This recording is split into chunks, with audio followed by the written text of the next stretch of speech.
Counting down to where? 3, 2, 1. Welcome home.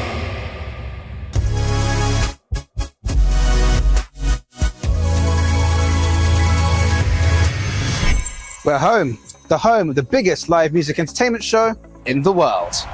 From humble beginnings, changing the face of European television, it birthed a global superstar or two. It's become a broadcast titan in nearly 7 decades. And now, it's come home. Welcome home to Basel, Switzerland, and the home of the Eurovision Song Contest 2025. We wanted to raise the bar very high in terms of ambitions for the show, but also for everything that goes around it. We take a pride in getting things done right. It was a very smooth ride, I must say. It was great fun coming over, and everyone from Switzerland on the team, they were just wonderful. That's Moritz Stadler and Reto Peretz, executive producers, Christa Björkman, head of contest, and Robin Hofwander, senior multi-camera director. This impressive setup took 5 weeks to pre-program, all run over 8 full-size desks, including backups, in the biggest Grand Aimé setup of its kind, under the platforms of the green room, just meters away from the main bank of cameras, also taking space here. 330,000 lighting channels, and, get this, 850 universes, smashing 2024's record by 25%, and is officially the biggest in Eurovision production history. The latest in follow spot technology saw the crew for this vital role in a room just behind this, to one with more moves than the lighting heads themselves, running around with and behind Steadicams on stage. Right, this is it. It's finally showtime. Months and months of planning have led to this moment. It's a live broadcast tonight, and the arena is filling up with thousands of eager fans. Can't be easy running a show this big, can it?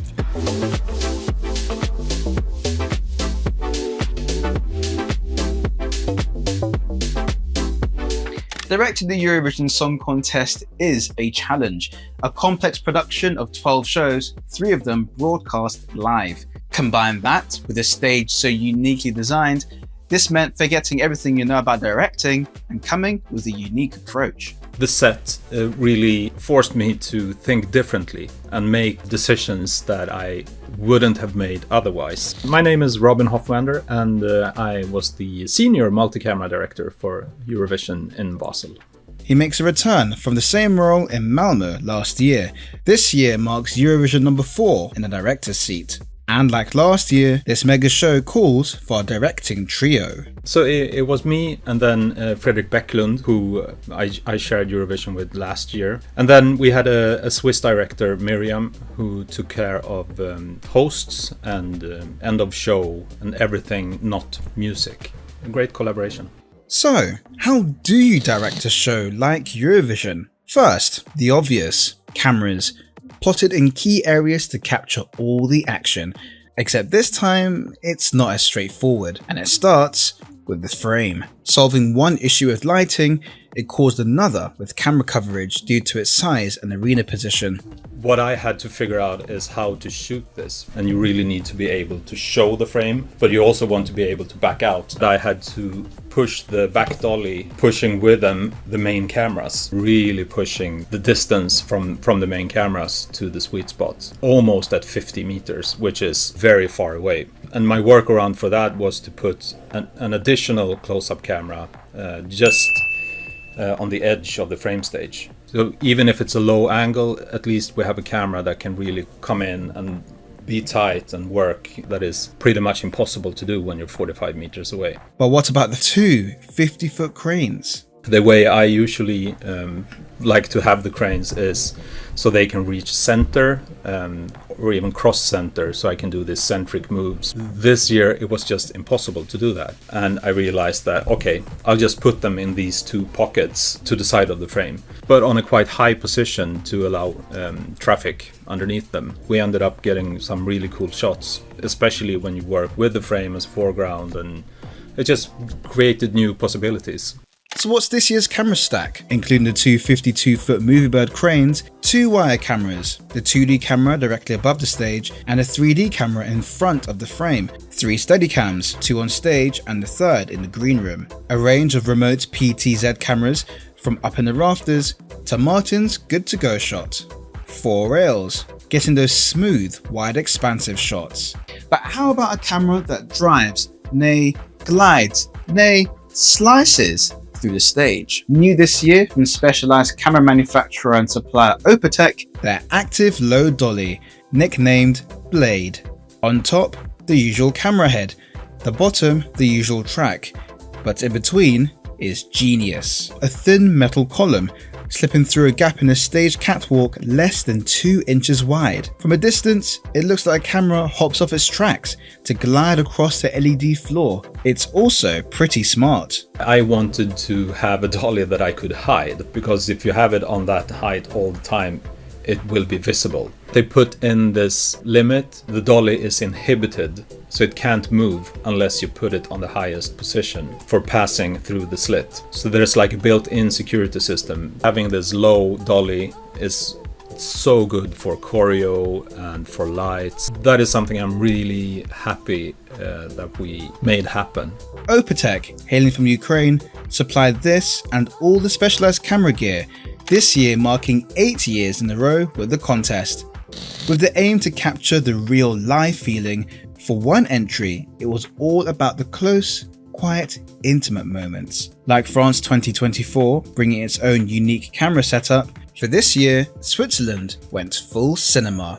The original idea was to use that for the majority of the song and then go into cutting regular cameras and then go back for the cinema look in the end. I actually advised against it because it's like you're popping the bubble, you're leaving that magic moment. They happily accepted that idea and stuck to using it and doing a proper one take, which I think was a good call. The camera, a Sony Burano, an 8K full frame cinema camera.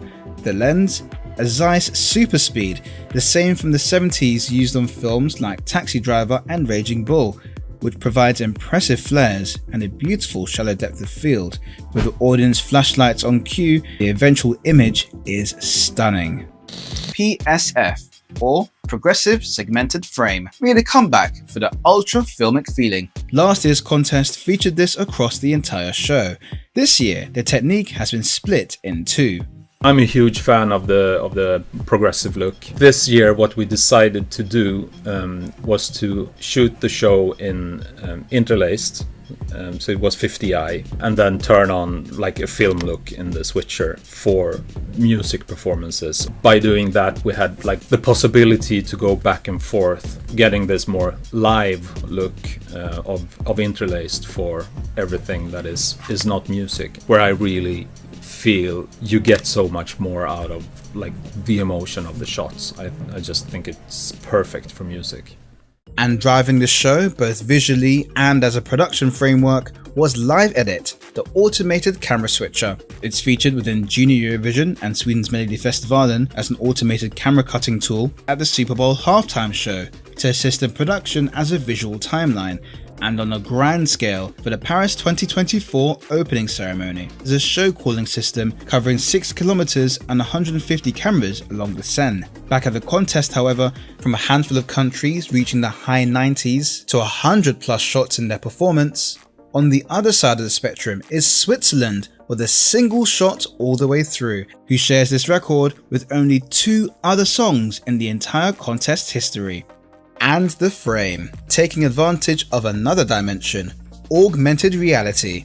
Song titles to the voting's graphics, it turned the stage piece into an informational portal. That was something that when I was speaking with the team, I said, hey, this is literally kind of like asking for it. Where and how are we going to use the branding when it comes to AR? We decided on this flat AR and not doing it 3D. So just keeping it on the canvas within the frame, keeping it flat and more magazine-y. I really enjoyed the AR. I think it was great.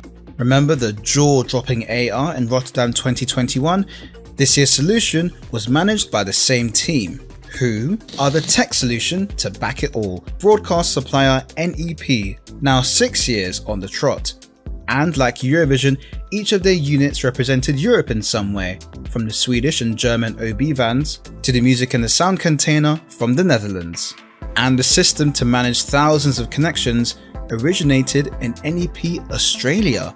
Their solution to this, called TFC, Total Facility Control. This is their system taking hundreds of hardware and software feeds and connections all into one unified platform, solving the conundrum of hundreds of engineers pushing and pulling out connections to be easily managed with the power of IP and IP video. In layman's terms, it's a super impressive control panel and system that talks to every wired thing in your house, simplifying management.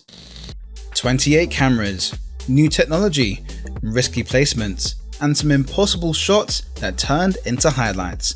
All this to make the show good to go. Popping home to say grazie a year before the Big 70, this year's production was one of reinvention, tearing up the old rulebook and demanding new ways of filming, directing, and creating television. From a problem-solving stage, becoming a design and storytelling device, novel and smart camera direction, cutting-edge technology packed into an intimate arena, and the show being musically dynamic and full of Swiss treats. This was live broadcast at its most ambitious. SRG SSR welcomed home its brainchild, delighting its demanding audiences and sending it off into the future, primed for the Big 70. You work for 10 months imagining all kind of crazy ideas. And I think today we can say that 95% of our crazy ideas became reality. For us, it's the biggest music and entertainment show in the world. We want Switzerland to be proud of hosting the world in Basel. We have been working day and night for the last 10 months constantly with this idea. And I think this is what today makes it so special and different from previous editions. All eyes now as we turn to Austria, in the same place that saw its 60th no less.